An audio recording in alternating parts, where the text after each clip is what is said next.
I do want to just give a quick apology on this PowerPoint here. It's not. It certainly is not polished up. Yeah, it certainly is not polished. So, very black and white, very plain Jane.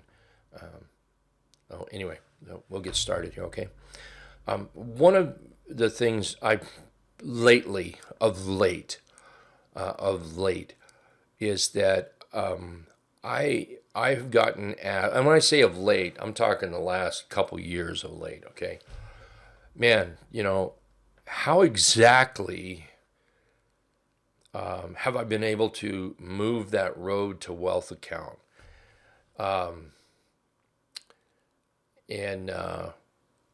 It's taken a long time to learn. It really has. And back in the day, I'll say back in the day, and there's people that go back way further than me. Okay, so, but back in the day, we didn't have things like this show and tell that we have right now. We didn't have the ability to talk like this into the mic. We didn't have the ability to give you the mic and have you talk. And I've done that with people when we do coaching, private coaching. I've gotten on and allowed, so we can communicate back and forth. I use Skype a lot when I do that. We didn't have that kind of that technology to do this kind of education. So truly, I think it took people a lot longer to learn how to trade back then. I think you have the ability to learn much faster nowadays. But that doesn't take away from the fact that you've got to learn. You can't just wake up, say, hey, I want to be a stock trader, and think you're going to be a stock trader. I want to apologize to all the people in the trading room, because most of this you have actually heard probably more than one time. But maybe we'll look at something a little different, because in the trading room we don't look at a PowerPoint. So maybe this might bring something, to the forefront here. Okay. And Leo, KK, if we have time toward the end, we'll certainly look at those. Okay, but more than likely you'll have to type your questions in later on, and just because we want to get through the PowerPoint here. Okay. All right. Now I'm going to oh, there we go. So what if I wanted to go back? Oh, there we go. All right. So this account, Road to Wealth account, is just something I've named it. Really, it was not planned out at all.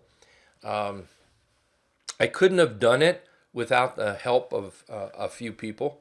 And I want to shout out to my friend Doug Campbell at Right Way Options, because if it wasn't for him taking the time and teaching me a little bit about options, I would not have been able to move the account by the percentages that it has moved.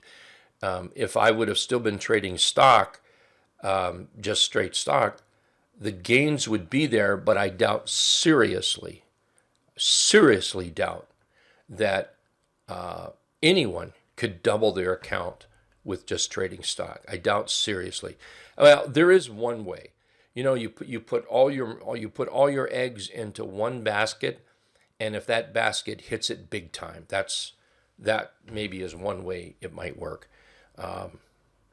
That's possible. But just to be a swing trader and to double, to triple, and to quadruple your account, I don't think you can do it just trading stock. I'm not trying to lean or push anybody into trading options. I'm not at all. That's not what this is about. I'm just trying to show you my steps. You can move those steps into stock, but it would be very hard to double your account. Okay, just want to be honest about that. Alrighty, so I think it's very, very important. I think it's very important that if you are going to, you have to know where you want to go, right? You have to know where you want to go. So anybody familiar with Route 66 and the route traveled and anything, you know that it kind of started up into this area here. And they had a route they followed here. all the way to the West Coast. And they knew where they were going to be. And this is important. You've got to know what you want. You know, I've asked people, well, what do you want out of trading? And you know, always the first answer, you know, one of the first answers anyway is money. Well, okay, we know that. I want money. Everybody wants money. We all want to do that. Well, how much money? Well, I want as much money as possible. That's why I'm trading. I want as much money as possible. And I find that kind of interesting because if you currently work at a job or in your previous job, you know that, well, that was impossible.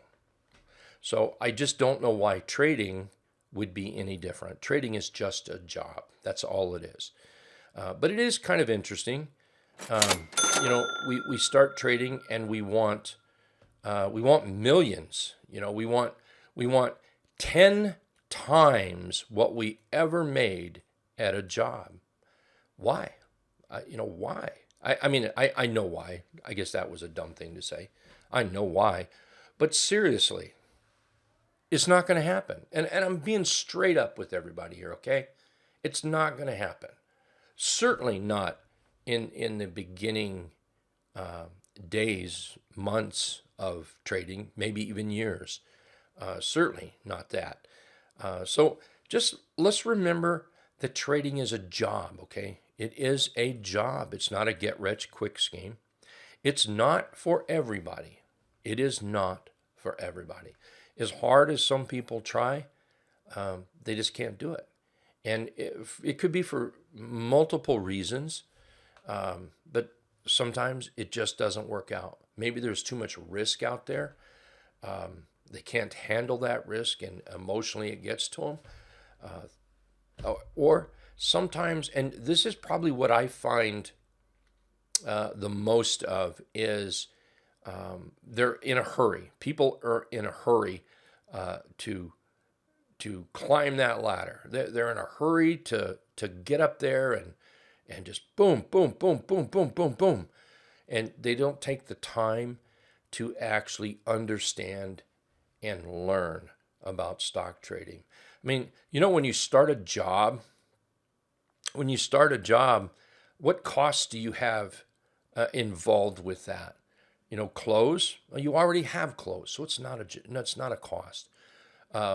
Transportation to get to the job. Nah, you know what? You've already got transportation. Maybe you don't have a car, but you know what? You've been taking a bus other places, so you know what? That's not a cost either. But in trading, you start the first day with a cost, no matter what. You start the very first day with a cost. You know, you've got a trading platform. You've got maybe some charting, you know, some tools. I don't know. Maybe you belong to a trading room. Maybe you signed up for a newsletter that cost you money. Maybe you're looking for stock picks that cost you money. You know, all this stuff. So what do we think? We think that right out of the gate, we need to cover all those costs. I hate to be the bearer of bad news, but it's not going to happen right away. Okay, it's just not going to happen. Now, I don't mean to turn anybody away here. I don't mean to make you feel like, man, this is lost hope.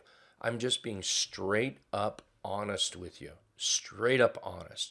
I'm not going to blow smoke up your skirts and or pants legs or whatever and you know, say, hey, this is the way to have a side gig.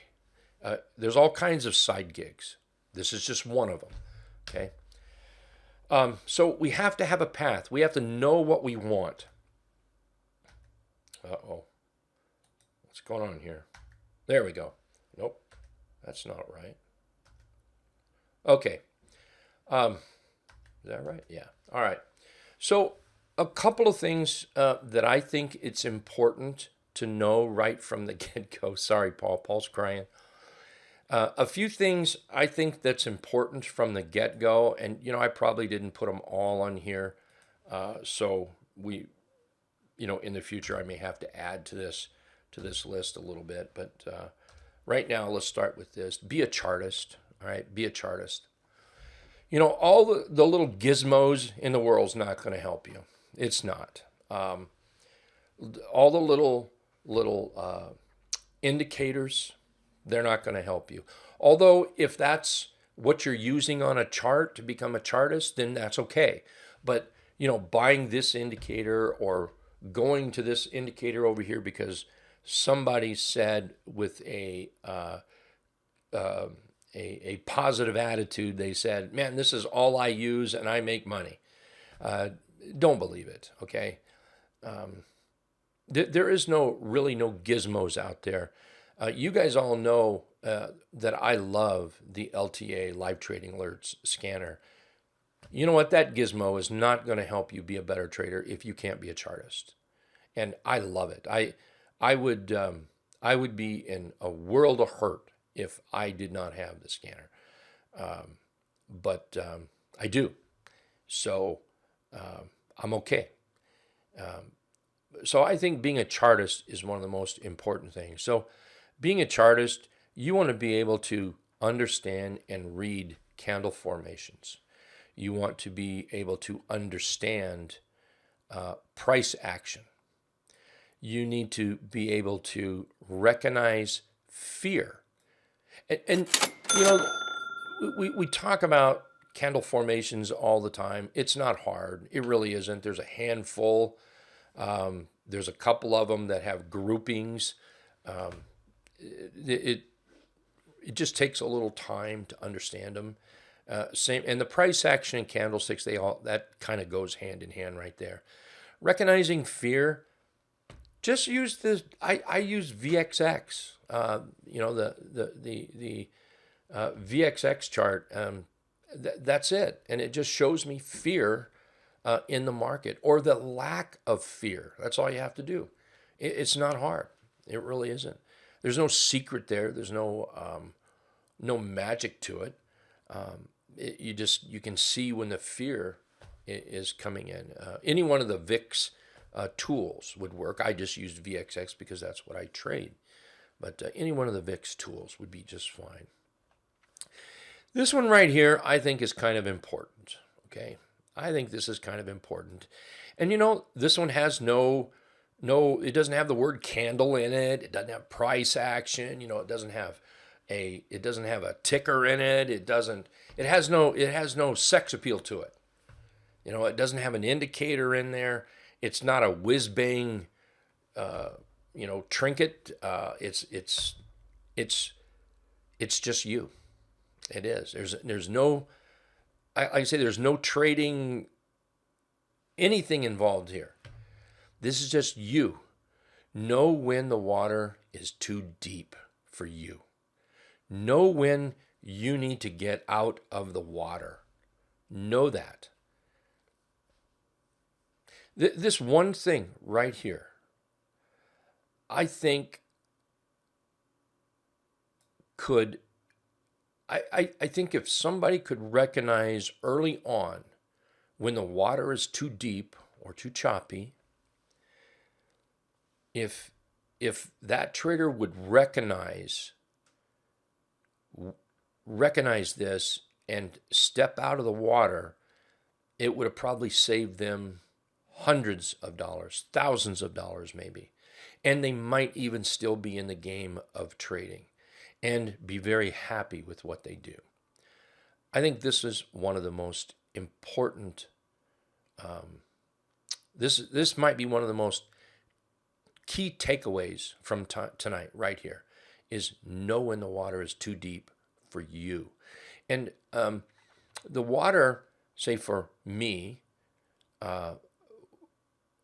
and Paul or KK there, we all, maybe we can swim, maybe we can't swim. Maybe one of us is short, maybe one of us is super tall, which means somebody can handle the deeper water or the choppier water a little better than the other person. So it's not about, well, Paul is jumping in the water, so I'm going to jump in too. No, no, no, no, no. How do we know that Paul is not an Olympian swimmer, or how do we know he's not 7 foot tall and he can be in choppy water or deep water? Or maybe he's an excellent swimmer and maybe I'm not. So I don't want to follow Paul into the water. So we have to know on our own when the water's too deep. That's important, okay? And along with that, I think this is good. And all three of these here kind of go together very well. Learn when to trade and learn when not to trade. All right. You've seen gills. Rickster says he's seen gills on Paul. Paul's a fish. He's a big fish. He's a shark. So really, know when not to trade. Know when not to trade. All right. So let's talk about goals. This is one of these things with the Road to Wealth account and doubling the account or more. This is one of these things that I think is extremely crucial. And you know, the charts are actually the easiest thing there are. It's this other stuff that's hard. I mean, come on. I think most everybody would agree that maybe you have trouble with knowing when the water's too deep. You know, maybe you're a little unsure of when do I trade and when do I not trade. Things like that. But a chart is very simple. A chart is very black and white. It really, really is. It's there. You can see it. It's living. It's in color. It is very much there. That's not the hard part. The hard part is all the stuff around the fringe. All the stuff around the fringe. So let's talk about this. And to this day, this just blows me away. Let's see, how does blue look on this? Oh yeah, that's going to work. Or maybe red. Maybe red looks better. Let's use red. A little brighter. Or maybe green. Maybe we should use green. No, green's no good. That doesn't show up very good. Let's use red. Sorry, I should have tested this. So this truly blows me away here. Let's say let's start with a $10,000 account. Okay, you've got a $10,000 account, and let's divide it by 243. Now this is the number I use right here. I think everyone's a little different right here. 240 days are fine. Maybe somebody works a little more than that. I wouldn't get too hung up on this. This is going to be close. But if you wanted to plug in 220 days, you can certainly do that. Just figure out approximately how many days a year you're actually going to work. There's some natural holidays that already figured into there. I like to take some time off, so I've got some of that figured in there. I've got a few sick days figured in there. I've even got a couple days, what the hell, I don't want to work today in there. All right. So take your 10,000 and divide it by this 243, and you come up with $42. To me, every time I do this, it blows me away. It truly blows me away. This is all you have to do a day on an average, positive money. You could have 15 losing trades. But if you ended up with a net of $42, you have met your goal if you want to double your account, your $10,000 account, if you want to take it to $20. Pretty simple. Now, there are definitely some days that maybe you don't take any profit off the table, or some days where the bear just totally eats your lunch. I get it. We all have those days. So I don't necessarily count this by the day, but if we take it to a week, just times 5. 5 days in a week to trade. That's all you have to do. And then when we do that, it's $210 is what you have to net. Now, the reason I do this is because there are times where you don't make money. There are times where you just don't make money in a day. But at the end of the week, that gives you time to make it up. It gives you time to make it up. And there's still that month that we're looking at. So at the end of the month, all you have to do is make $840 a month. That's it. Net. And you will achieve your doubling of your $10,000 here. It's really, it's just simple math is all it is. And I believe these numbers are extremely achievable. Very achievable. And I think they're achievable on a consistent basis.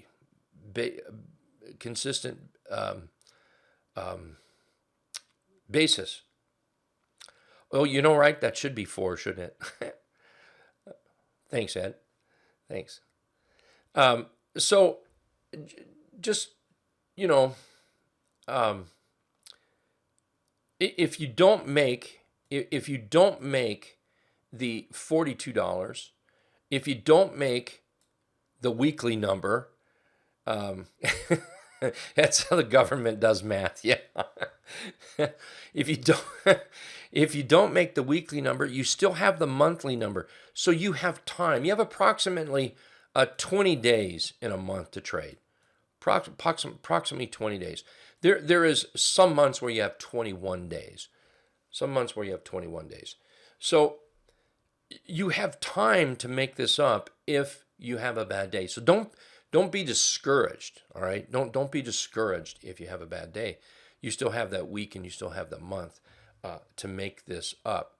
So it's pretty simple to do here. You know, if you're, say you have a $3,000 account. Let's do this. I actually wrote these down. Don't think I'm this quick on math at all. Do you know that if you have a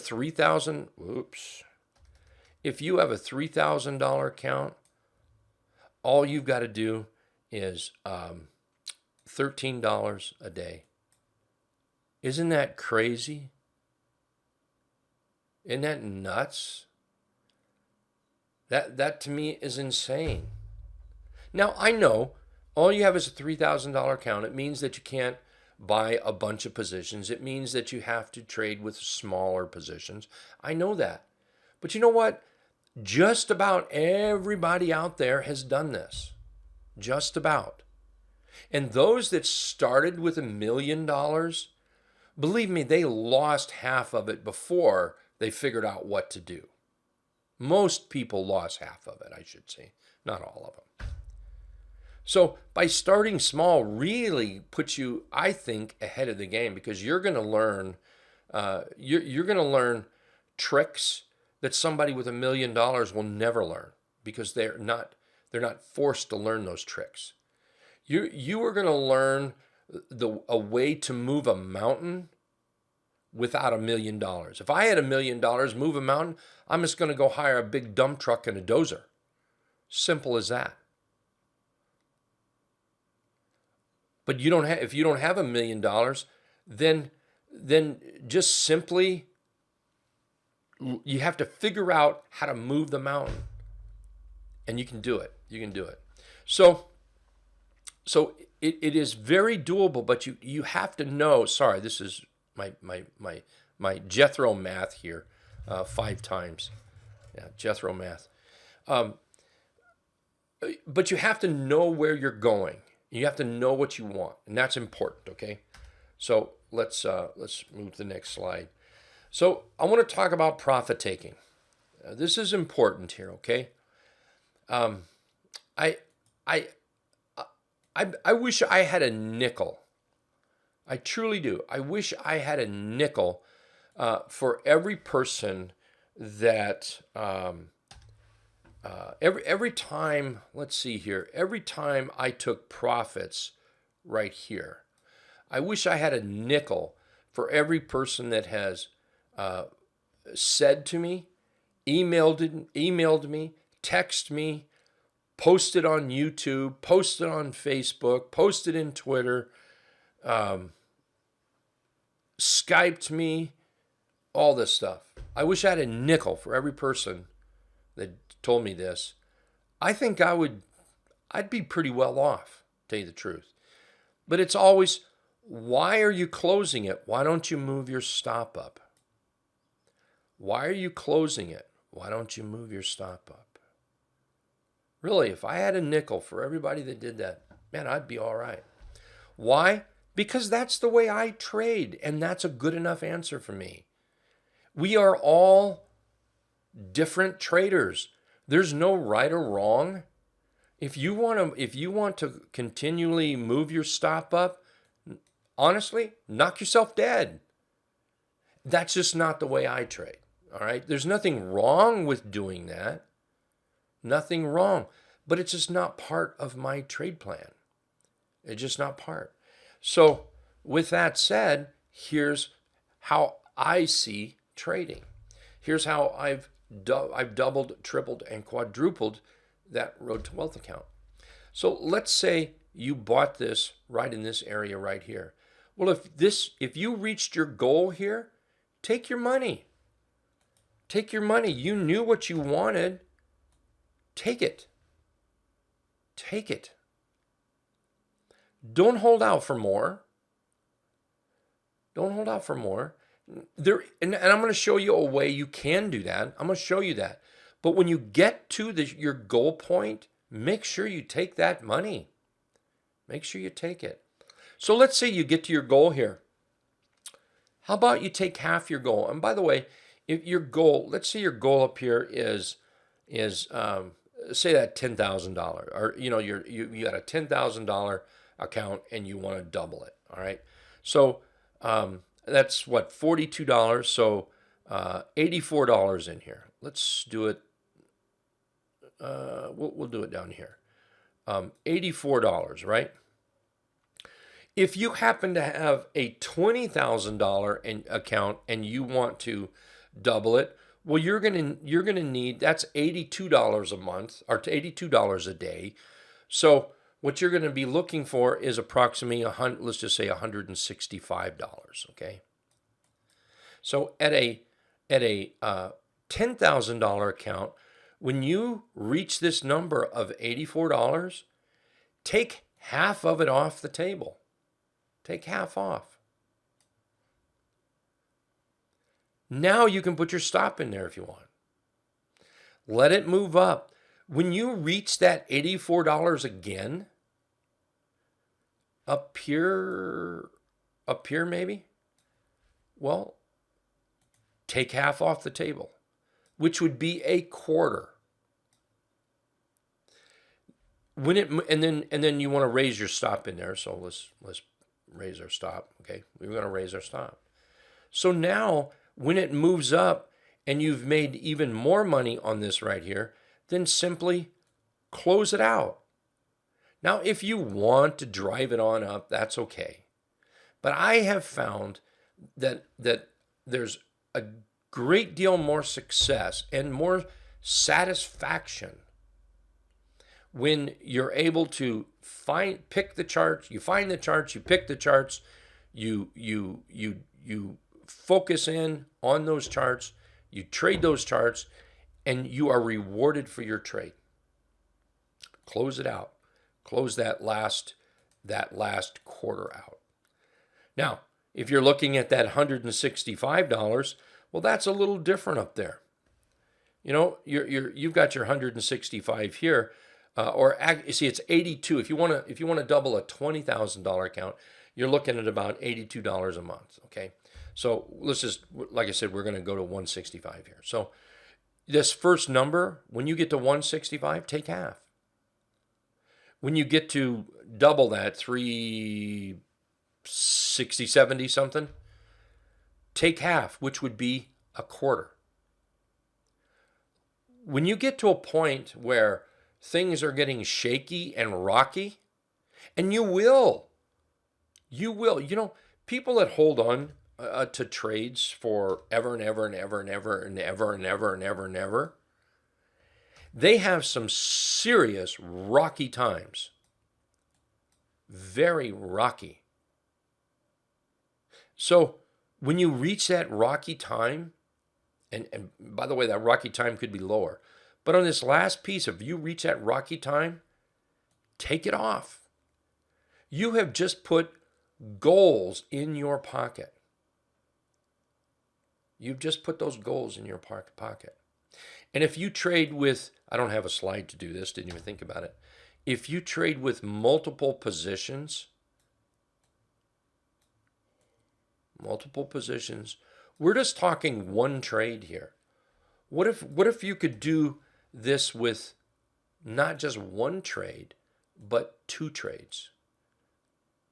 And look, I know we're going to have losses, all right? Don't think I'm ignoring the losses.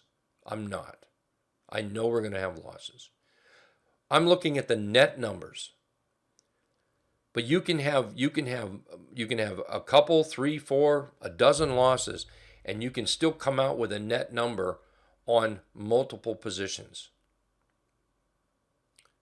Okay? Some basic buying rules. So I see this all the time in the trading room.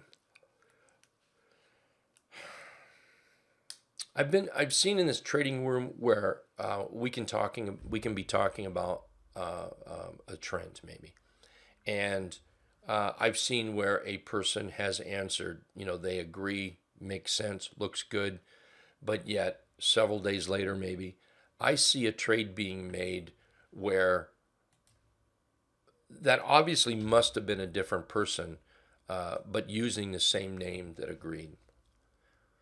Look, this whole buy only in a trend, take this extremely seriously. Take it very seriously. There's an awful lot of charts right now in the current market that are good companies. They're beat down for no real good reason. And I know this whole buy the dip thing, you want to buy it low because you're thinking it's going to go up really high.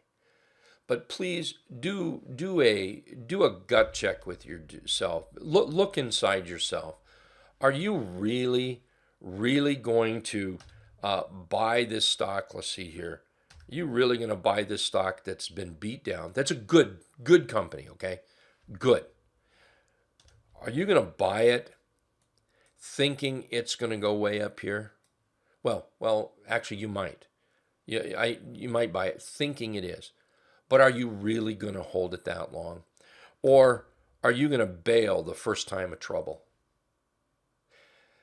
I would venture to bet 150 people in the room, 148 people are going to bail the first time it has trouble. But all 150 people will certainly do that. So don't even bother. Wait till it gets into a trend. No one's going to hold it. Well, no one. Very few people will hold it. Very few people. Long-term accounts maybe, but that's not what we do. We're swing traders. Let it get back into the trend. Let it get back into that trend. I would venture to say that this is one thing right here, that if a trader was dedicated to this from right now, and if you've been a struggling trader, I would bet you that you will see a pretty good change in your trading account almost immediately. Now, you may not be doubling your account. You may not be doing that. But you will see a monster change in your account simply by making sure you trade within that trend. It's as corny as can be. But a stock in a trend will stay in a trend till it's no longer a trend. It sounds corny, but it is so true. So very true. Okay? Buy on positive price action. This is one of these things took me forever to learn, because I always thought you had to buy low. You know, the PBOs, the pullbacks, things like that. Buy low. You don't. You don't. I want to buy when I see buyers stepping in. I don't want to be the first guy. I don't want to be the guy that sees this candle and, you know, maybe a little wick down there and buy that. When the previous candle does this, the candle before does this, the trend is down. Why would you want to buy that? It makes no sense to me. It took me the longest time to learn that, to figure it out. The longest time. Why would you buy that? It makes no sense. Hope maybe. Let this thing let this thing get bullish. Let it break out. Then we can look for the buying. Because now that trend has changed there. Now we can put a line there that says, hey, you go below that line, I'm out of there because you are not doing what I wanted you to do. So this is one of those things I think would be very helpful as well, is that wait for that buy signal. Buy near a visual point. Now we're going to look at kind of a chart here in a little bit. What I mean by a visual point is I use moving averages an awful lot. And to me, why isn't this working? Here we go. There. To me, that is a visual point. Your visual point, there's nothing wrong with support. Support might be a visual point. A moving average, let's see here. A moving average maybe could be a visual point. And what we're looking for on the moving average is maybe that buy signal.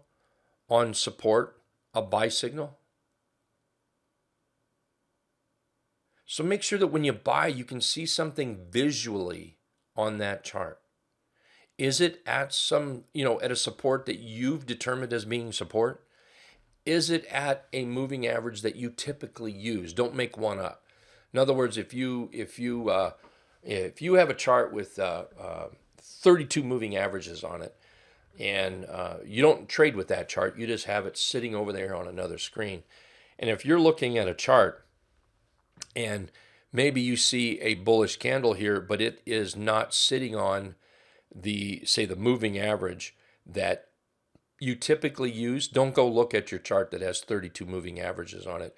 You'll probably find one, but don't make the moving average up thinking, okay, I've got something there. I've got a visual buy point. No, you don't. You just found a spot in the chart that you can say, now I can buy it. So stick with your charts. And when you see that visual buy point, if Barry C buys a chart, I don't want to buy that chart unless I see a visual buy point. Might not be a trade for me. Barry might be taller than me. Barry might be able to get in the water better than me. Barry might be a better swimmer than me. All right. See the path to profits. See the path to profits. Here's something I see an awful lot, and that is you see a chart. Let's see here. You see a chart, and there happens to be some sort of resistance up here. And you guys all know that how I feel about resistance. Resistance is just a speed bump in a trend. That's all to me. It's just a speed bump in a trend. But there's a speed bump there. And sometimes that speed bump will push that stock back down. So while I think very little of resistance, I respect resistance at the same time. So, I see things like this where maybe we have a trend here and then somebody buying in here, and the profit potential is 3%. Absolutely no. Absolutely no.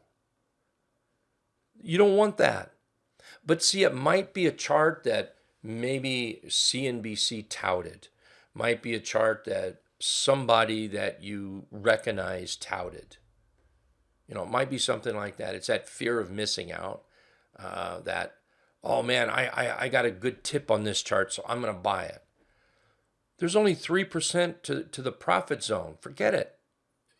You need some movement in there. You need some room for that to move. How much? 10% minimum, maybe? 10% minimum before you get into these speed bump areas.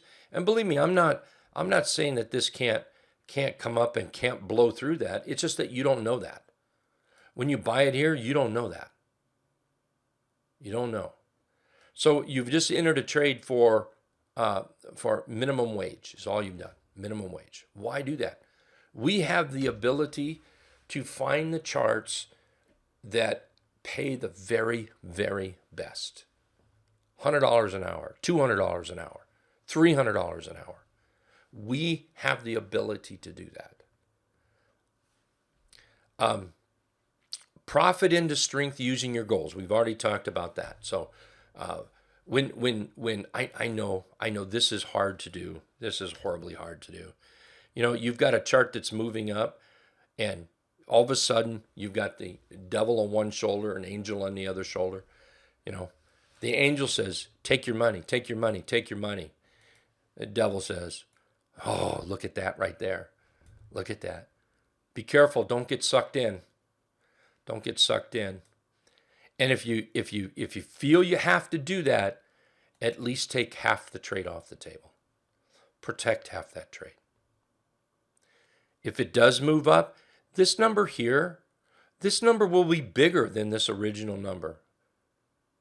I'm pretty sure that if you think back in your trading, you've noticed that this number here, if it's $100, the devil made me do it. If this number is $100, if that's your goal, and you take half off, that leaves you with $50 profit. If it moves up, has anyone ever noticed where this turns now into $150? Crazy, isn't it? You'll find that happens more times than you can possibly imagine. So when it gets up there, take half the trade off the table, which means you're really taking a quarter off the table here. You're taking a quarter off because you've already taken half the trade. You're already taking half the trade off the table. When it moves up, this number here, this could easily be $250. At some point, close it out. Now, for those that are doing the math thinking, holy cow, if I never would have taken this off and kept going, holy moly, that would have been a ton of money. Careful. The devil's talking to you. Be careful. Be careful. If you're using, which I think everybody should have a visual buy point. Where's your visual buy point? If the stock you own goes below your visual buy point, and I'm more of a close below that, not necessarily a intraday. I'm here all day. I have that luxury, if that's a luxury. Sometimes I wonder. But I have the ability to be here all day, so I don't have to put a hard stop on. And during the day, I can make the decision, you know what, I'm going to hold that to the end of the day just to see if it comes back. Sometimes they do, sometimes they don't. But if the stock goes below your visual buy point, put the stop in. Get stopped out. You know, follow these rules to a T until you get to a point where, man, I just doubled my money. I just tripled my money. Then you've got some room to mess around. But until you prove that this is possible to double your account, you can't afford to mess around. You can't afford to go where T goes. or go where Rickster goes or Barry. You have to go where you go. Go where you go. So you want to stay with the trend. And, you know, this is where we want to look, we want to follow that trend. And we could sit for hours probably, and go through the entire stock market.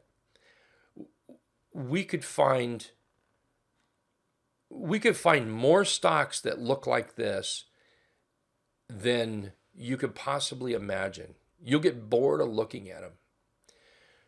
So there's never a loss for them. There never is.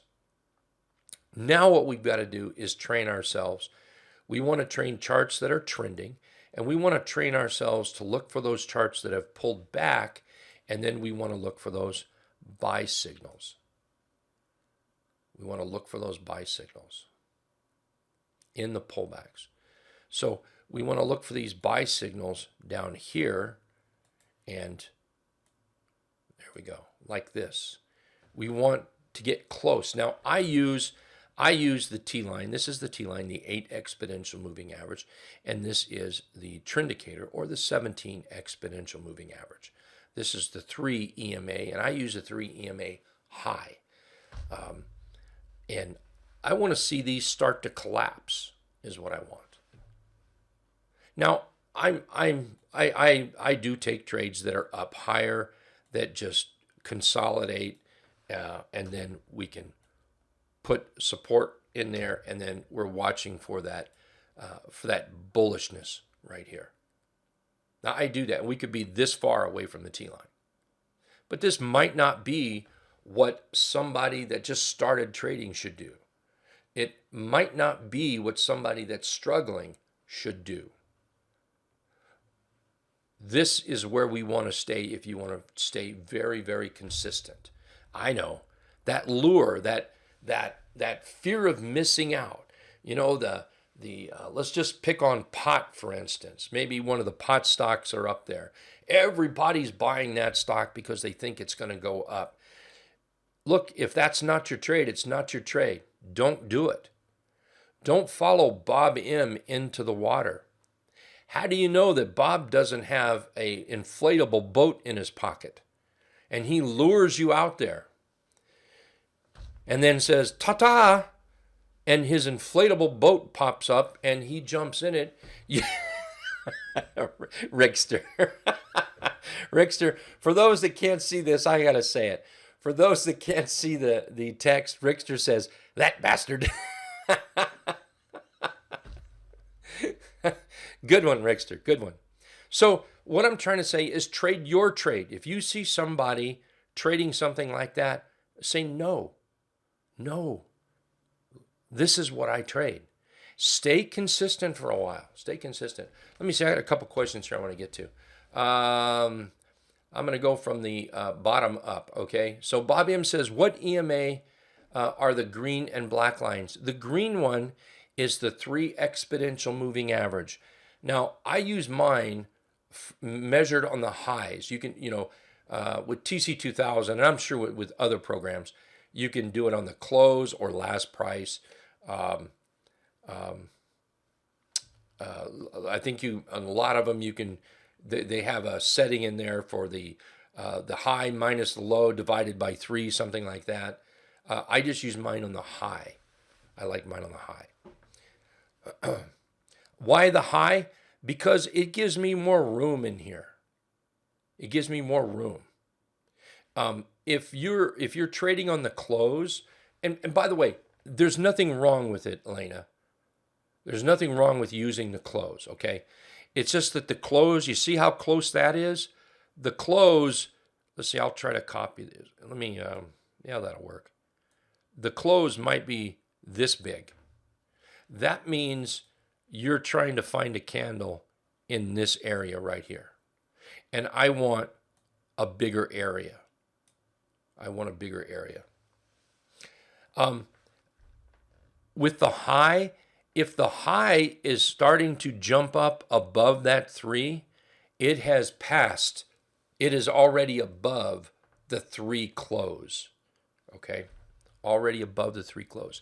Now, let me remind you, and I'm not sure if you're in the trading room or not, I never worry about getting a good entry.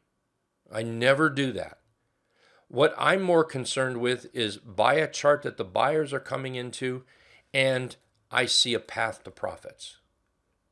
I don't fool around with a super tight entry.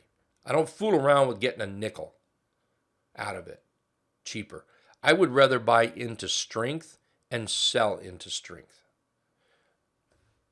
So bottom line though, it gives me more room in here, a little more space to find that buy signal. Okay. Let's see, Rickster had a question here. Let me grab some water. All right, Rickster's asking, can you speak to positioning sizing with smaller accounts? Even buying 3 contracts is tough in your scenario. It would be taking 2 off and then letting 1 go. With that, maybe 4 charts on. Absolutely. Now, this is one of these areas that sort of is I think a person has to decide, well, first of all, how much money do you want to spend on an account? What, or on a position, excuse me. And of course, that's kind of determined how much is in the account. But I often get asked, well, how much do you spend on a position? And that's sort of unfair because maybe the person that asked that question has been trading for 3 weeks. Maybe 2.5 weeks ago, they just discovered what Wall Street was. So I've got 34 years of trading. I've got a proven track record. So we might not do the same thing here. Okay. So I just want to make that very clear on that. Now, Rick's are saying when you have a small position, what do you do? Look, you buy what you can buy. That's really all you can do. Okay. And Rick, if I don't answer your question here, ask me again, maybe in another way, because I really want to make sure I get this question answered. All right. So if you have a small account, what if you had a $5,000 account? And since you mentioned contracts, we're talking options here. So what if you could only buy 1 contract? Well, when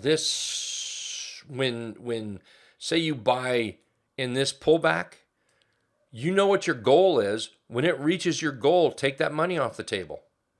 I know that little guy on that shoulder that says, no, no, no, no, no, look what else you could have. Don't listen to that guy. Don't listen to that guy. Take it off. Because when you have a small account, your number 1 goal is to increase that account. You have no idea how much easier life is when you get this account to over $25,000. Your whole trading world changes. It truly does. And we don't have time to get into whys and all that, not tonight. But your trading world changes. And all you want to do is collect those goals. All right? Now, let's say you can only buy 3 contracts. You know, it gets to your number, take 1 off or take 2 off. And I can say this, I can show you this, I can talk about this because I've lived it. I know it. I know this inside and out. And I know that it works. So I get it if you have only $5,000 into account. And maybe it's less. And if it's less, you're doing the same thing. Now, here's another thing too. If you have a small account, you know what? You might not be able to trade, I don't know, MSFT, Microsoft. You might not be able to trade Microsoft. You might have to look at stocks under $50, the stock price.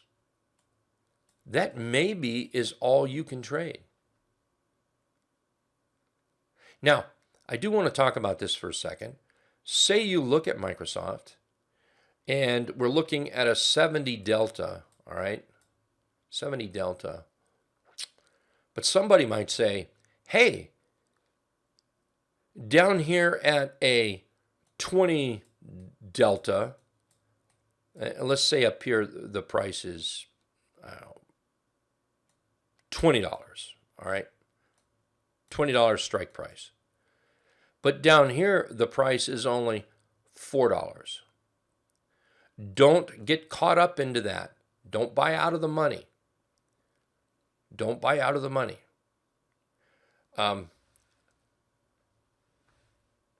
People with small accounts, I don't know of any other way to say this. I really don't. But people with small accounts probably don't know how to trade. Not yet, anyway. So if you go playing around out of the money because, hey, I can buy Microsoft for $4, you're missing something that's so important. And that is the ability to read the chart. Because if you miss direction, this will clobber you. It will rip your heart out and hand it to you. So be careful. Don't get caught in that, all right? Don't get caught in that. So anyway, back to all this. If all you can buy is one contract, when it works, do it. Your goal was to do this. And then take your money and do it again. Rinse and repeat, rinse and repeat, or repeat and rinse, one of those. All right. And Rickster, if I didn't answer that, please ask again. That's a good question. Okay. Let's see here. Stan, how do you figure out the path to profits if the ticker is at all-time high? The ticker at the all-time high, the sky's your limit. Don't worry about your path to profits. You can stand on the bow of your boat. If you can't see land, take off. Take off. Don't worry about anything that's not there. If it's not there, don't worry about it. You know, and what I mean is not there, if that resistance is not there, don't make it there. Don't create it. Don't worry about it, okay? So when we're doing all-time new highs, man, that's where some big money can be made because there's nothing up there to stop it. Nothing. Now, I'm not saying that if it breaks out, say, an all-time new high, say at $100, I'm not saying that it's just going to sail its way to $200. But there's nothing there to stop a good move. Nothing at all. You're speaking of more risk. Let me read your question again here. Can you speak to position and sizing with a smaller account? Even buying 3 contracts is tough in your scenario. Don't buy 3 contracts. It would be taking 2 off and then letting 1 go with maybe 4 trades on. No. Okay, let me do this. So let me try it this way, all right? Say you have that $5,000 account. You need to be spending $300 max on a position. Max. So this eliminates the risk as far as how much you're putting in the position. So here's I'll say it this way. Newsflash: you're not going to be buying 4 contracts. It's not going to happen. You can only spend $300 a position. That's it. When you grow this account to, let's take it to 8,000. When you get to 8,000, now maybe you can take this to $400 maybe. Something like that. So we need to make sure that whatever the contracts are, it fits within your budget. And your budget for an account, it just can't be more than that. That's even a stretch right there. That is a stretch. Because we should be looking at, say, 2 to 3% of an account. Now, I do more than that. But I've got the track record that says I can. You can't just go out there and trade and say, well, I've got $5,000 account. I'm going to spend $1,000 per position. You can't do that because you don't have the track record. You don't have all the. You just don't have it there ready for that kind of a commitment. So you've got to start small. Look, starting small sucks. I'm not going to lie to you. Starting small sucks. But you guys all know $5,000 to over $70,000 in 30 months. Just like that. The current road to wealth account started with $10,000 and it's over $30,000 now and started in August.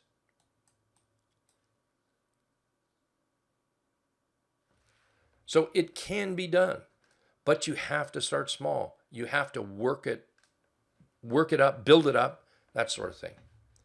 Did that help, Rickster? Let's see. TD Leo asked, can you go over? Yeah, toward the end here. We're not done with the PowerPoint yet. And by the way, FX put in a sell signal today, so I sold mine. But we'll look at it when we're finished here. Rick, let's see. T, how do you handle when the bid and ask is wide? Don't buy it. Pretty simple. Let's buy some Telray, okay? Let's buy some Telray. Let's go in here and let's find the open interest that meets our criteria. Let's find the delta that meets our criteria. All right, let's rock and roll. Click the button. Let's go. Whoa, whoa, whoa, whoa. Hold the phone. Hold the phone. The bid and ask say is 10%. Or here, better yet, the bid and ask is 20%. Guess what? Right now, at this time, you cannot buy Telray. That's all. Just wait a little while. You know what I have found more times than not? Just be a little patient. A little patience. All of a sudden, you go back and look at it, or maybe try a different month, and maybe the bid and ask is only 3%, and that's doable. So, again, if I don't care who's buying Telray, if you go look at it and you're looking at a high bid and ask, just don't buy it. Pretty simple.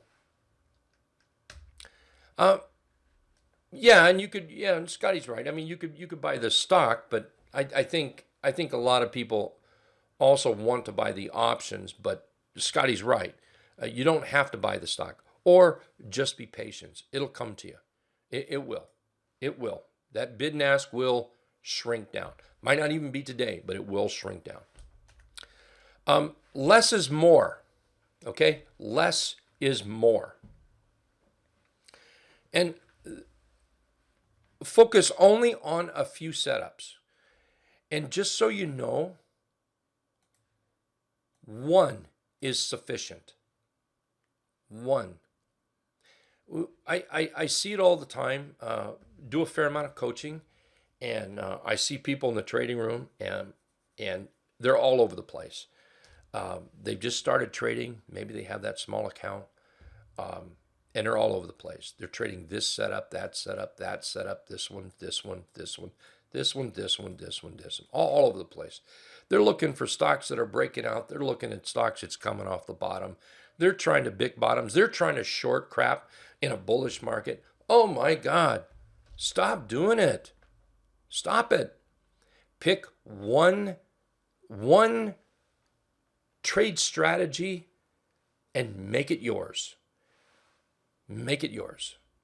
If you have no picks that day, no opportunities that day, don't worry. They'll be there tomorrow.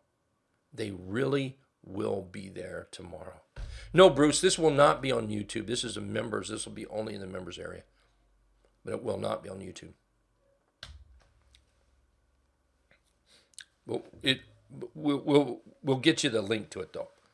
That's for sure. Okay. One setup is sufficient. One. Trading tools. Look, it's really simple. You need something to chart with. You need a brokerage and you need an edge. Just like that. You need charting. You need a brokerage. And these two could be the same. These two could be the same. And you need an edge. What is your edge? And you know, I'm not here to sell the scanner, okay? I'm telling you that that's my edge. I don't know what your edge is. What edge do you have? Do you have, do you count on somebody feeding you stock ideas? Do you have whiz-bang something on your computer that says this, here's a trade for you? I don't know. Do you set alerts on everything that shows up? I don't know. I don't know. I can just tell you what my edge is, and I'm not going to spend a lot of time on this, but it is simply the LTA scanner, and I'm going to leave that one right there. But that is one of my biggest edges.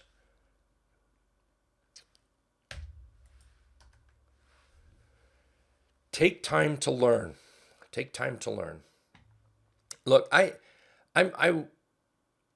just plugged in a number, all right? And I went back in time and I thought about myself. I thought, what would be a good number here? And just thinking about myself. And if you're doing less than 5% a month, then it could be where you need to just stop trading for a little while, and you need to take time and bone up. It's just that simple, okay? Just that simple.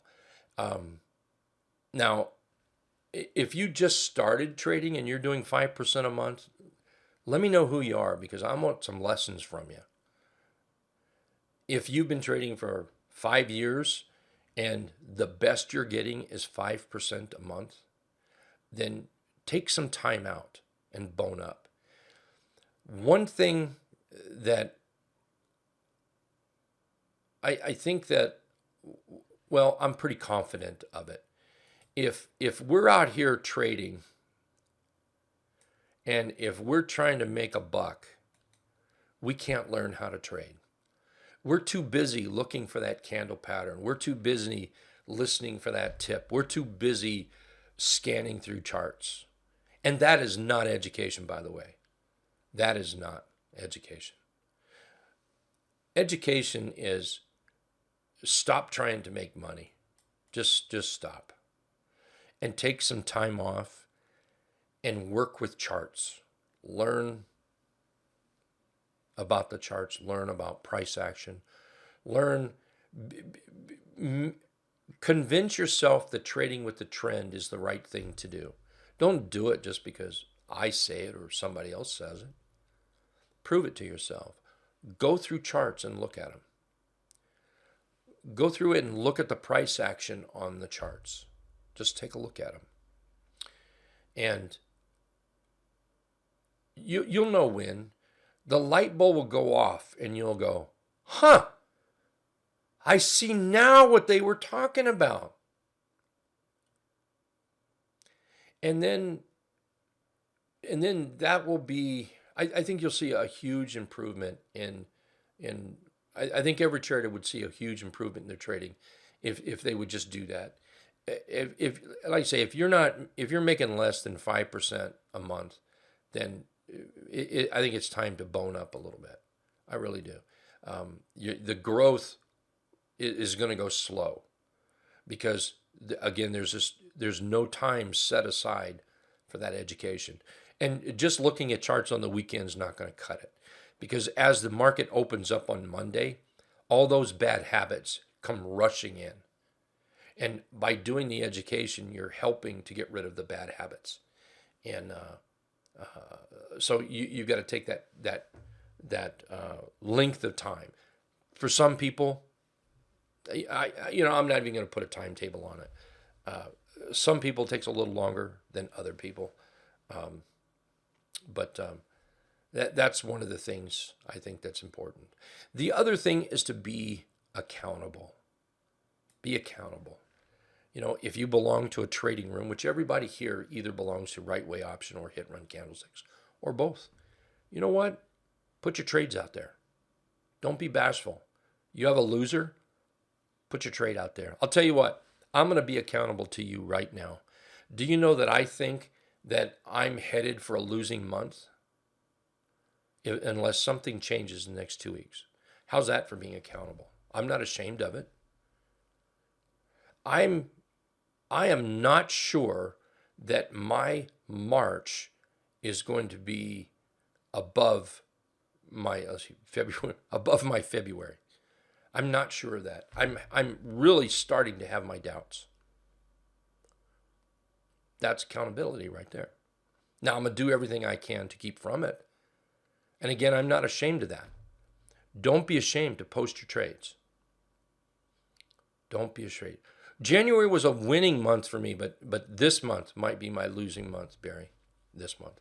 And honestly, Barry, part of the problem is because I had a great last month until the very last part of it, and now we're into this month. So anyway, I'm not sure that this is going to be the best month for me.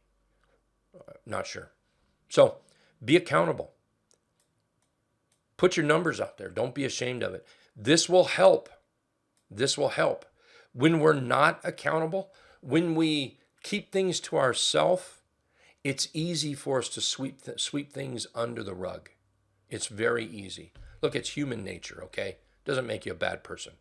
It's just human nature, all right?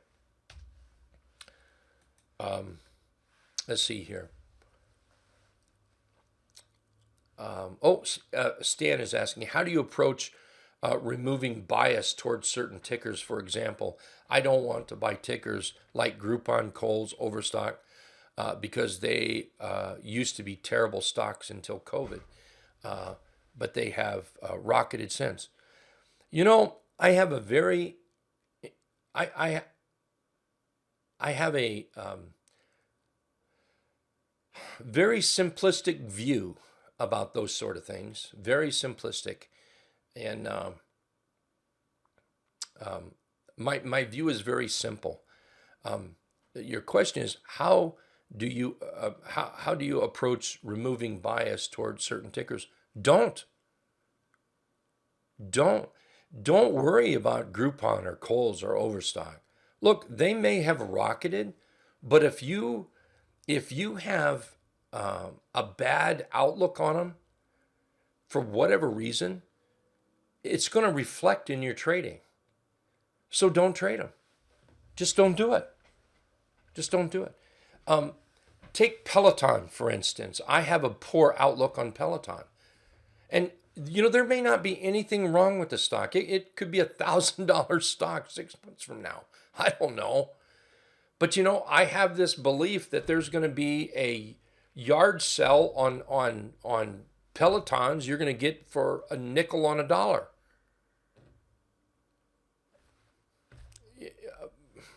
Like I say, I have, and I don't trade Peloton because of that. I have a very, I'm just fearful that one day they're just going to crash and burn. Just going to do that. So it's real simple. Don't trade them.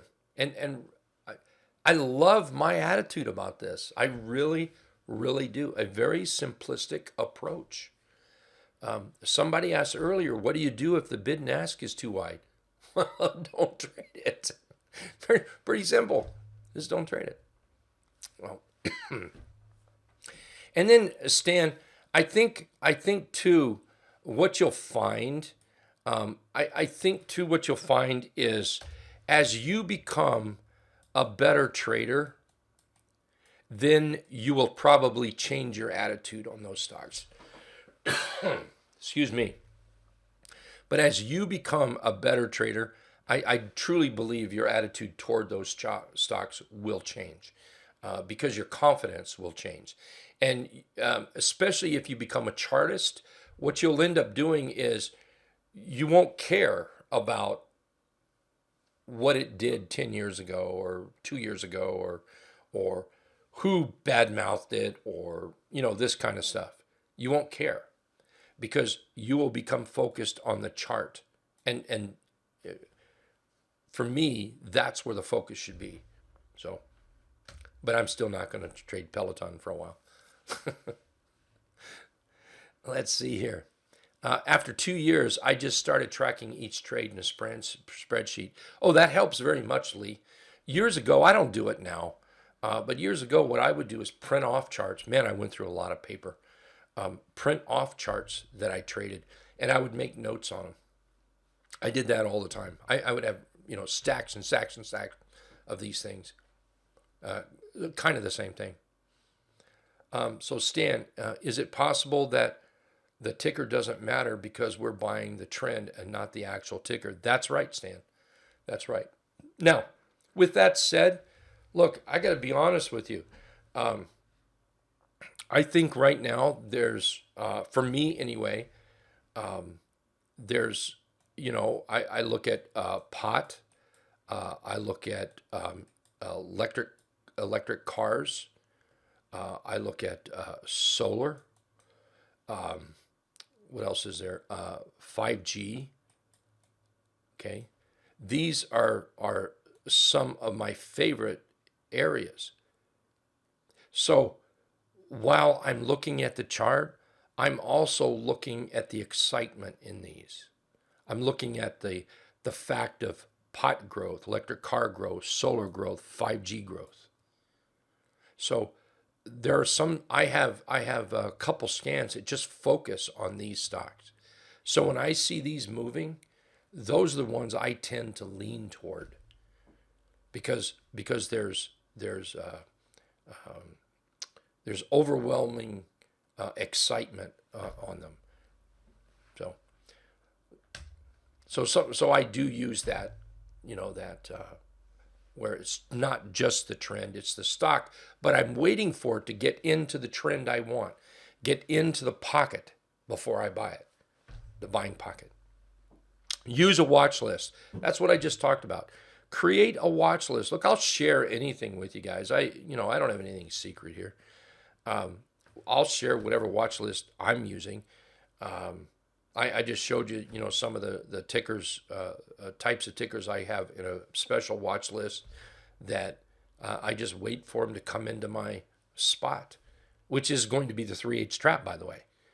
It's going to be that sort of thing. Or come in close to the T-line or close to the 17, that type of thing. So trade off your watch list. Who cares what everybody else is trading? Trade your stocks. Create your watch list. Now, I'd be more than happy to share whatever I can, but you have to go through and share and trade yours. So for instance, say somebody with a smaller account. If you have a smaller account, why would you be watching Amazon? I can't even think of it now. I don't have my charts up. AMZN. Why would you even look at that? Why would you look at Google? It always cracks me up. People that say, look, I only trade stocks above $2 and below $30. But yet they have their charts filled with this stuff. Get rid of it. Look, it's okay to have two watch lists. It's okay to have a watch list of some of the biggies over here. Look, you're not going to trade them. Don't look at them all the time. Maybe you want to know what the biggies are doing. Okay, that's fine. But create a watch list that you're simply going to trade from. Where'd my mouse go? There it is. If that's what you're going to trade, then only do that. Don't worry about all these. Don't worry about them. Focus on that watch list. And by the way, you don't need a watch list of 1,000 tickers. You really don't. You really, really don't. 50 tickers. That'd be just fine. 30 would be just fine. 20 could be just fine. Now, the smaller the list goes, it is possible that the longer you have to wait between a trade. That is possible. But I don't think you need 500 tickers. I think if a person had maybe 60, 70, that's all you follow, it'll keep you busy. It'll keep you busy. Don't get caught up in the FOMO game, for God's sakes. Don't get caught up in that FOMO game. Look, everything I'm looking at here, you know, I don't do this very often. Mostly I look at charts. Why? Because it's easy. I can look at charts and I can spit out answers. We can talk about charts till we're blue in the face. But you know what? I find that that doesn't help most traders. All right? Giving you an entry is not going to help you. Giving you a stop is not going to help you. Giving you a target is not going to help anybody. Now, I know there are some here that don't believe that. There's some here, I don't want to listen to this crap. Just tell me where the stop entry is. Tell me where the stop is, where target is. That's the person that needs this more than everybody else. Okay? So this is what makes the Road to Wealth account grow so much. This is what does it right here. It's not just always flipping through charts and always looking for the winner. It's not there. It's this stuff that gets you there. Okay, it's this stuff. This is the kind of stuff nobody wants, though. This is the kind of stuff that everybody poo-poos off. I don't want to know this. Just tell me what the damn entry is and the stop and the target. That's all I want to know. And they're the people that's not here next month, or the month after, or the month after, because they can't make any money. So this stuff matters. Anyway, sorry, I just got off in a tangent here. Don't get caught up in the FOMO stuff. Don't do it. You see somebody trading something and they're out in the room bragging about it, and believe me, they have rights to. Okay, I love it when I see bragging, and you know, they're talking about this and it's moving up. They've made money. Wow, what a sweet little trade. And then you roll in here, oh, I can't stand it, so you buy it. And then what happens is it pulls back and you're thinking to yourself, WTF? Seriously? That's what you're thinking. That's what you're thinking. You know, the person that's bragging about it, they have their rules. They bought this chart when they were supposed to. They bought on the say, whoops, do this again. Doggone it. Try this one more time. There we go. There we go. They bought on the pullback. They waited for the breakout. They waited for the rules. They waited to come off that buy point. They waited till they could see that. They followed their rules, and now they're making money. This is not the time to get all FOMO on this. It really is not the time. really, that's funny. Barry, thanks. This is really not the time to be buying. Now you got me off track here. We've got to go out there and plan our own trades. We've got to look at our own charts. We've got to wait for those charts to come into our pockets. Now, if somebody says, hey, look, I'm buying XYZ and we're still at a good spot, man, if you want to get aboard, get aboard. Absolutely. But don't let it move up a couple days and think, okay, all right, I'm so tired of you guys talking about this, I'm just going to get in it and go with you. It's not going to work out. It never works out. Don't get caught in that fear of missing out. Don't do it. Don't trade junk, for goodness sakes. Don't trade junk. Trade stocks that has good volume in it. Good volume. You know, some good capitalization. If you're going to trade $3 stocks, there's nothing wrong with that. I made a living trading stocks under $15, and a good one, before I could trade more expensive stocks. You just have to have volume in it. You know, you see a stock that's trading at $3 or $4 or $5, and if you take a look at that and it's trading for the average of the last, I don't know, say 90 days maybe, You go look through that 90 days. You see a $50,000 day, 50,000 share day. Run from that thing as fast as possible. There is no way a stock should have only 50,000 shares traded. If that thing is not trading 300K plus, run. Kick it out of there. Kick it out. Trade quality. Trade quality. Don't get caught up in drama. For the longest time, I wouldn't trade Boeing. Okay? For the longest time, I wouldn't trade Boeing. A couple years ago, a lot of people lost their lives. I'm not saying it's Boeing's fault. That's not where I'm at. I'm just saying there was a lot of drama tied up in Boeing. A lot of drama. Now, I know of one person in the trading room, you can ask him, that I said, well, just be patient. Boeing is going to come back. And it is. But through that period of time, that's drama. Don't trade drama. It's not worth it. I know there's a lot of, the whole GME thing right now. A few others. Movie houses. That's drama right there. Why trade the drama? Look, I see people, this is experienced stuff here. Experienced. Somebody that's been trading a year with no success, this is just going to kill you. That's all it's going to do. It's going to hang you is what it's going to do. Oh, yeah. The first trade you make, you're going to make money. You're going to think you're the smartest trader in the world. Believe me, it's going to get your money back. Don't trade drama. Stay away from drama. Options. If you're going to trade options, trade 20% of what you are buying, minimum. Open interest. And open interest has to be 20% of what you're buying. Trade delta around 70. Look, I'll trade a 65 delta. All right? I have no problem with that. I'll trade a 65 delta. But stay up in the higher delta range. Stay up in that higher delta range. Probably the worst thing I think you could do, and I have proved this to myself, is to get out of the money. That is very dangerous. Now,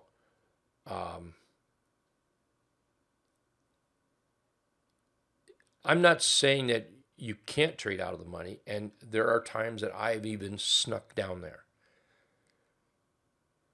The thing about trading out of the money is you better be right on direction. You better be right. So I think the best thing is, if it's quite simple, if you're struggling with trading, you should not go there. That should be off limits, in my opinion. That should be off limits. Stay in the money. And 70 up to 80 maybe, delta, something like that. The bid and the ask, keep it less than 5%. If it's over 5%, don't trade it. Simply don't trade it. But I want to trade it. I want to trade it. Christina just bought this chart. Man, that looks good. Everything looks great on it. But it has an 8% between the bid and the ask. Look, Christina's got her reasons. Let her have her reasons. I'm just saying don't do it. Stick with your rules. Maybe you can't trade this trade. But something I've learned, wait till later on in the day. The bid and ask might be a little tighter. And you know what? You're not going to miss a thing. 9 times out of 10, you won't miss a thing. You just simply won't miss a thing. Okay? Yeah, Elaine, it's just 20 times. You know, if you're going to buy 2 contracts, make sure you have 20 times that. Or even more. The more, the better. Right now, I look at where I want 4 digits. So say 1,000, okay? That's kind of the minimum that I'm looking at. And truthfully, I trade on some charts, I can only trade one contract. And the majority of mine are probably, I'll say 3 to 6 contracts. And that's the minimum that I look at. That's the minimum. I don't trade a lot. I don't put a lot of money into a position. Okay. Scaling. Don't even worry about scaling until you meet your goals for several months in a row. Several months in a row, then you can look at scaling. And then what you're going to do is, since we already have had this conversation a little bit, say that all you can spend per position is $300. So now, once you've met your goal. In other words, you have proved to yourself you can do it. You cannot scale up till you can prove you've done it. Now you can scale up. Maybe you go to $500, maybe $600.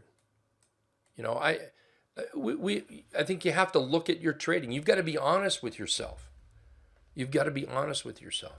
Did you meet your goal because you had one winning trade and you had 150 losing trades, but there was one whopper, but yet you met your goal? I don't think you're being honest with yourself there. I don't think you're being honest. Be honest with yourself. Look at your trades. Did you truly meet your goals in an honest way? If you have, now you can start scaling up. You don't necessarily want to put more positions on the table. What you want to do is scale your positions up. Once you scale your positions up, then what happens is when price goes up, now you can start taking half off, quarter off, and those are bigger chunks. Because your number one goal is going to be a chartist, Wow. A chartist. That's what your goal as far as charting is going to be. As far as this entire thing we've done tonight, being a chartist is where you want to be. Once you're a chartist, then this will come. This will come for you. This will come. Yeah, and the number of positions, be comfortable with what you're trading with. Be comfortable. A lot of people ask me how much you trade with. Well, I don't know. Sometimes 3 positions, sometimes 12 positions. I have no, oh my gosh, I'm at 6. I better get 2 more on. No, I don't do that. Be comfortable. Some people, 10 positions, it blows their mind. Well, don't do it. Just simply don't do it. Trade with what you're comfortable with. Let's see here. FF, Rick, do you mind to share the list? I will. You know what? Let me, big note. I can't share it here because it comes across real screwy. But let me email it to you, okay? Let me write this. Email list. Ed, if you're still here, please make sure I do this tomorrow, okay? I will do this. I promise, FF. Yell at me tomorrow, FF, if you can. I will get this done, all right? So, Jeff, does the volume on an option matter? Not to me, no. If the open interest is high, that's all I care about, if the open interest is good, okay? I saw huge open interest on EFA today and some leaps. Let's see, I lost my place here all of a sudden. Oh, I saw some open interest on EFE today and some leaps that wanted a small bid and ask, but I didn't buy because there was no volume. Is there something wrong with my logic? No, there's nothing wrong with your logic. Nothing wrong. You said with the open interest let's see, huge open interest. So I'm not sure what huge is, but if it had large enough open interest, then that's what I'm going to trade. It's not the volume I'm interested in. It's the open interest that I'm in.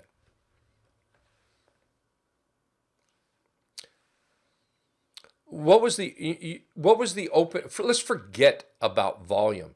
Was there open interest all over the place, or was there no open interest and then just 1 month, 9 months out, there was like big open interest? If that's the case, why would you want to trade junk like that? That's what I would call junk. Okay, open interest all over the place. Then that's what I would trade. I never look at volume. Not one single time have I ever looked at volume in an option. Now, I only trade stocks with good volume, okay? I don't trade junk. So I recognize the ticker symbol. Other than that, I have no clue what it is or what it does. But if it doesn't trade, if the stock doesn't trade good volume, I have zero interest in that stock to trade. Zero. None. No volume in the stock is junk. That is packed with trouble. Packed with trouble. So I only trade quality that within stock. But there is the option volume and option open interest. All I look for is the option open interest, okay? So I don't look at any volume in the open interest, volume in the option, just in the stock. Make sure it's got option there, okay? All right? Yes, Stan, I will. I promise you I'll do that tomorrow. Somebody, please yell at me in the morning and remind me. I will get that out to you, okay? I promise you. All right, where are we here? This was supposed to be an hour. Okay, this took an hour and 45 minutes. Yipers. Yipers. Hey, I want to thank everybody. Now, there was two stocks. Uh-oh, what just happened here? There were two stocks that somebody wanted to look at. One was FCX. What was the other one? If somebody wouldn't mind posting it in there. I'm not sure what the question was. Something about our stop or something like that. I closed mine out today. Because it was just getting a little bit too under my buy area. Remember what we talked about? Those buy points you can visually see. Here, let me get rid of all that right there. Okay? So one of my buy points, one of the areas I look for is the T line. Another one is the 17 EMA, and it's right here. So here we've got a chart with this top and a nasty, nasty candle today on a little bit extra volume over what the last couple bars are doing here. I'm out of there. I'm out. You know what? We are sitting on what could be support. We are. And tomorrow, this thing could absolutely get bullish. It could. But it wasn't worth the risk to me. I was upside down in it too much, and I didn't want any more risk. One of the things about the way I look at charts and the way I trade is I focus on charts that are set up, that are poised to move higher. So if they do this, then I was obviously wrong. Now, since I hate to be wrong for too long, it's okay to be wrong for a short period of time, but not for too long. And that was about as long as I want to be wrong. There are way too many rhymes in there. So I'm not sure what the other chart was, but I'll certainly take a look at it if somebody wanted to post it out there. Let's see. Thank you, TD. Appreciate it. Thank you, Stan. Thank you very much, everybody. Is there a link to the saved recording? Not yet. No. Thank you, Elena. Discuss the trade. I think you answered it. Thank you, Leo. C, I couldn't attend due to an interruption. Will it be recorded? It was, yes. Mike is, yes, it is being recorded. Hey, DR, how are you? KK, hi, Rick. Can you please tell me how you trade the 3/8 trap? Sure. Let me do this real quick. Boom. There we go. So let's take a look at BAC. All right.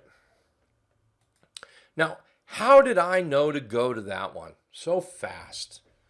That's because I use the LTA scanner and I have a chart set up or a scan set up to find 3/8 traps. Pretty simple. Pretty simple. Didn't have to search for it. Didn't have to beg for one. Just went to the 3/8 to the scanner and said, "Hey, give me a trap." And here you are. So, how do I trade the chart? First of all, this is just a buy area. That's all the trap is. It's just simply a buy area. I like to buy inside the trap, and I do not mind buying outside the trap either. Okay? So I guess there's two places that I like to buy. I like to buy in two places. The thing that I want to do is I want to, like we learned tonight, make sure we're in a trend. There's not a whole lot more to it than that right there. Now, not without getting into great discussion. You might want to look at, is there any resistance on said stock? You might want to look at that. Might want to take a look at the chart pattern on how we got here. A very simple way is I want to look for charts that rally up and they pull back and they start giving me that buy signal in the trap or just out of the trap. Just like that. Just like that. Does that help, KK?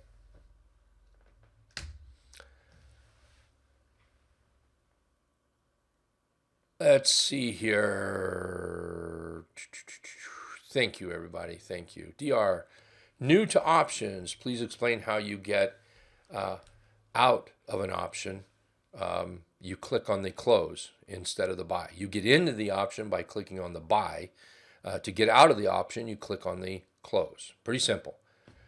Can you put a stop loss? You can. Yes, you can. I'm not sure what trading platform you use, DR, but you absolutely can. And again, that would be something you're going to have to work with your trading platform to learn how to do. Okay, I probably don't know how to do it on whatever platform you use. They're all different. Okay, but to get out of an option, you simply close the option out. That's all. Simply close. Let me do this for you here. Let me do this. So here's my, I use TradeHawk, and I'm going to go up here to, well, I bought QCOM today. So here's QCOM. So if I wanted to sell QCOM, I put in the amount I want to sell and simply click on sell close because I bought open. So buy to buy it, sell to close. And that's kind of it. And I set the usually mid price, so I'm going to sell it for about 1802. Now, it's all closed up now, so don't pay attention to these numbers. But if this is in the midday, anywhere during the day, I would be looking for about that 1802 price to sell it and just click close. Just like that. Now, based on your question, DR, I would strongly suggest you don't place an option trade for a while, okay? I would strongly suggest that.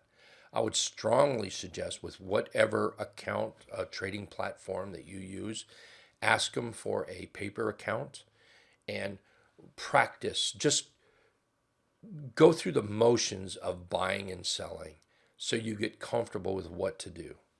Okay, I would strongly suggest that. Let's see, Barry, that's what I was looking at. David, thanks, Rick. Will RWO members get the recording? Absolutely, David. Dave, yes, absolutely. Thank you, KK, appreciate it. Thanks, FF, appreciate it. Derek, thanks. All right, guys, I'm going to get out of here. We're almost 2 hours into this. I was supposed to have been comfy in my easy chair about an hour ago. All right, thank you. Thank you very much for everybody being here. I appreciate it. Trust me when I tell you that it is possible to double your money. It is possible to make money, but you've got to learn all the stuff. Okay, you really, really do. You can't just go out there and whip it out. You gotta go through the work, and it doesn't take long. But do you know how hard it is for people to they want to trade, but you can't. You got to stop the trading for a while, because you can't look at this chart. You can't look at this chart and focus on, wow, that would have been a good buy area. That would have been a good buy area. That would have been a good buy area. That would have been a good buy area. You can't focus on that because you're too busy focusing on buying a chart. You just can't. So you want to take that next step. You got to stop trading for a little while. And you've got to go through these charts and you've got to make sense of it. You've got to say to yourself, all right, I'm only going to look at charts that are trending. If they're not trending, well, I'm just not interested in it. Just simple as that. Here, I'm trying to go somewhere real quick here. Let's do this. Let me bring this up real quick. Oh, come on, Rick. All right. Is it trending? Maybe, maybe not. Depending on what you're looking at here. Is it trending? Yes. But is it a buy? No. Is it trending? Yes. But is it a buy? No. Is it trending? No. Is it trending? Yes. Is it a buy? Maybe. See how we're still... Let me make sure I've got this right. Make sure. Yep, that's right. All right. This might be a buy in here. Is this trending? Yes. Is it a buy? Maybe. Is it trending? We might want to wait till it breaks out here. So you've got to learn that stuff. You got to learn to get through this. Is this trending? Yeah, it is. Is this trending? Is it a buy? Not with that big old wick up there. See, these are the things that we've got to learn. Look at Campbell's soup. Is that trending? Let's get rid of all this. Is this trending? Yes. Is this a buy on an inside day? Yes, it is. And if somebody says, they're buying XYZ and XYZ is in a downtrend, just say that looks great. But don't follow them into it. Don't do it. Only trade good trending charts. Is it trending? Yes. Is it a buy? No. Is it trending? No. Is it trending? No. Is it trending? How come we just looked at that? Is it trending? Kind of. Are we running into resistance? Here, remember I talked about make sure you see a path to profits. If you bought this here, you've got 4.5% here. 4.5%. Who wants to work for minimum wage? Look, no. Most of us here are at an age where we've put our time in. We don't need to do that anymore. I don't care who jumps up and down about this chart. I don't care who said the chart's going to $10,000. Why would you want to trade that chart for that 4.5%? No. What if it breaks out? Now that's a different case. What if it breaks out? That's a different conversation. If it breaks out, let's rock and roll with it. But why would you only want to trade 4%? Doesn't make sense. Doesn't make sense. Tom, I'm using the Trendicator to do that, but I also want to visually look at it, like this. There's a trend. Is this trending? Down. This is the type of stuff we want to see right here. And I really would like to see, honestly, I think the T-line closer to the Trendicator is better. It's just better.